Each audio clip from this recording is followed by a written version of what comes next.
వచ్చి అడవుడి లేనప్పుడు మాకు ఒక్క నా కొడుకు రాలేదు.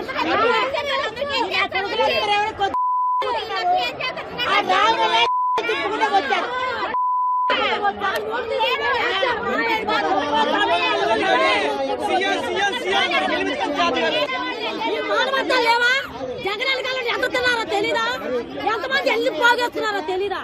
జగన్ కాలం చేసి జగన్ కాలం ఉండి జగన్ ముందు తినేవాళ్ళు ఉన్నారు, జగన్ బేపీ పైన ఉండేవాళ్ళు ఉన్నారు.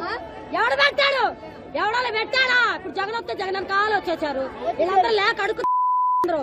వీళ్ళకేమి లేవా? వీళ్ళకేం తినట్లేదా? వీళ్ళ ఆస్తులు కూడబెట్టుకోలేదా? వీళ్ళ ఆస్తులు సగం పెడితే మా పేట బాగుపడదా? 5 రోజులు నీళ్ళలో నాంటే ఆయన వచ్చాడని చెప్పి వెళ్ళిపోయి ఎగురుతున్నాడు ఆయన మీద. రారు పేరు గొప్ప ఊరు చెప్ప, ఆయన పేరు గొప్ప ఊరు చెప్ప. ఎవడు రాడు? రావాలయ్యా, ఎంత లాస్ అయిపోయాయ్యా. జగన్ అంట ఎందుకో మరి ఆయన వాళ్ళు కూడబెట్టుకున్నాడు, ఓడిపోయాడు. ఆయన కూర్చొని తింటాడు, మనకేముంది? మాట్లాడవచ్చు. ఆయన ఓడిపోయాడు, ఆయన కూడబెట్టి ఆస్తులు పడు ఆయన తింటారు, మనకేముంది? గాంధీ రూములు తీసుకొని ఉన్నారు, రూములు తీసుకొని ఉన్నారు గాంధీనగర్. మాకంత సీన్ లేదు, మాకంత లేదు.